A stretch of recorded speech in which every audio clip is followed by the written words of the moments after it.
প্রিয়তমা আমার, তোমার শেষ চিঠিতে তুমি লিখেছ, মাথা আমার ব্যথায় টনটন করছে, দিশেহারা আমার হৃদয়। তুমি লিখেছ, যদি ওরা তোমাকে ফাঁসি দেয়, তোমাকে যদি হারায়, আমি বাঁচব না। তুমি বেঁচে থাকবে প্রিয়তমা বধূ আমার, আমার স্মৃতি কালো ধোঁয়ার মতো হাওয়ায় মিলিয়ে যাবে। তুমি বেঁচে থাকবে আমার হৃদয়ের রক্তকেশী ভগিনী।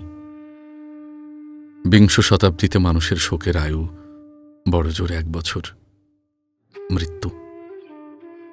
মৃত্যুদড়ির এক প্রান্তে দোদুল্যমান শব্দ আমার কাম্য নয়, সেই মৃত্যু। কিন্তু প্রিয়তমা আমার, তুমি জেনো, জল্লাদের লোমশ হাত যদি আমার গলায় ফাঁসির দড়ি পড়ায়, নাজিমের নীল চোখে ওরা বৃথায় খুঁজে ফিরবে ভয়। অন্তিম সারস্ফুট আলোয় আমি দেখব আমার বন্ধুদের, তোমাকে দেখব। আমার সঙ্গে কবরে যাবে শুধু আমার এক অসমাপ্ত গানের বেদনা। বন্ধু আমার, তুমি আমার কোমল প্রাণ মৌমাছি, চোখে তোমার মধুর চেয়েও মিষ্টি। কেন তোমাকে আমি লিখতে গেলাম ওরা আমাকে ফাঁসি দিতে চায়? বিচার সবে মাত্র শুরু হয়েছে, আর মানুষের মুন্ডুটা তো বোটার ফু নয়, ইচ্ছে করলেই ছিঁড়ে দেবে। ও নিয়ে ভেবো না, ওসব বহু দূরের ভাবনা। হাতে যদি টাকা থাকে আমার জন্য কিনে পাঠিও গরম একটা পাজামা। পায়ে আমার বাদ ধরেছে। ভুলে যেও না, স্বামী যার জেলখানায়, তার মনে যেন সব সময় ফুর্তি থাকে। বাতাস আসে, বাতাস যায়, চেরির একই ডাল একই ঝড়ে দুবার তোলে না। গাছে গাছে পাখির কাকলি, পাখাগুলো উঠতে চায়, জানালা বন্ধ, টান মেরে খুলতে হবে। আমি তোমাকে চাই, তোমার মতো রমণীয় হোক জীবন আমার বন্ধু, আমার প্রিয়তমার মতো। আমি জানি দুঃখের ডালি আজও উজাড় হয়নি, কিন্তু একদিন হবে। নতজানু হয়ে আমি চেয়ে আছি মাটির দিকে, উজ্জ্বল নীল ফুলের মঞ্জুরিত শাখার দিকে আমি তাকিয়ে।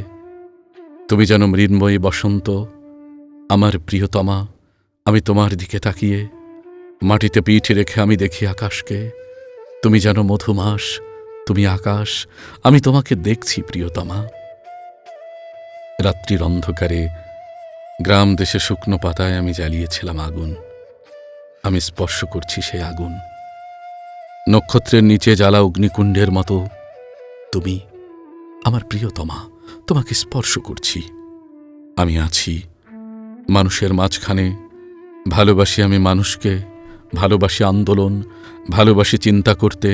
আমার সংগ্রামকে আমি ভালোবাসি, আমার সংগ্রামের অন্তঃস্থলে মানুষের আসনে তুমি অসীন। প্রিয়তমা আমার, আমি তোমাকে ভালোবাসি। রাত এখন 9টা, ঘণ্টা বেজে গেছে। গুমটিতে সেলের দরজা তালা বন্ধ হবে এক্ষুনি। এবার জেলখানায় একটু বেশি দিন কাটল, 8টা বছর। বেঁচে থাকার অনেক আশা প্রিয়তমা, তোমাকে ভালোবাসার মতো একাগ্র বেঁচে থাকা। কি মধুর, কি আশায় রঙিন তোমার স্মৃতি। কিন্তু আর আমি আশায় তুষ্ট নই। আমি আর শুনতে চাই না গান, আমার নিজের গান এবার আমি গাইব। আমাদের ছেলেটা বিছানায় শয্যাগত, বাপ তার জেলখানায়। তোমার ভারাক্রান্ত মাথাটা ক্লান্ত হাতের উপর এলানো। আমরা আর আমাদের এই পৃথিবী একই সুচাক্রে দাঁড়িয়ে। দুঃসময় থেকে সুসময়ে মানুষ পৌঁছে দেবে মানুষকে। আমাদের ছেলেটা নিরাময় হয়ে উঠবে, তার বাপ খালাস পাবে জেল থেকে। তোমার সোনালি চোখে উপচে পড়বে হাসি, হাসি। আমার আর আমাদের এই পৃথিবী একই সুচাক্রে দাঁড়িয়ে। যে সমুদ্র সব থেকে সুন্দর তা আজও আমরা দেখিনি। সব থেকে সুন্দর শিশু আজও বেড়ে ওঠেনি। আমাদের সব থেকে সুন্দর দিনগুলো আজও আমরা পাইনি। মধুরতম যে কথা আমি বলতে চাই, সে কথা আজও আমি বলিনি। কাল রাতে তোমাকে আমি স্বপ্নে দেখলাম। মাথা উঁচু করে ধূসর চোখে তুমি আছো আমার দিকে তাকিয়ে। তোমার আদ্রষ্টাধর কম্পমান, কিন্তু তোমার কণ্ঠস্বর শুনতে পেলাম না। কৃষ্ণপক্ষ রাত্রে কোথাও আনন্দ সংবাদের মতো ঘড়ির টিকটিক টিকটিক আওয়াজ। বাতাসে গুনগুন করছে মহাকাল। আমার ক্যানারির লাল খাঁচায় গানের একটি কলি। লাঙল চষা ভুইতে মাটির বুক ফুরে উৎকত অঙ্কুরের দুরন্ত কলরব, আরে এক মহিমান্বিত জনতার বজ্রকণ্ঠে উচ্চারিত ন্যায্য অধিকার। তোমার আর্তোষ্ঠধর কম্পমান, কিন্তু তোমার কণ্ঠস্বর শুনতে পেলাম না। আশাভঙ্গে অভিশাপ নিয়ে জেগে উঠলাম। ঘুমিয়ে পড়েছিলাম বইতে মুখ রেখে। অতগুলো কণ্ঠস্বরের মধ্যে তোমার স্বরকে আমি শুনতে পাইনি।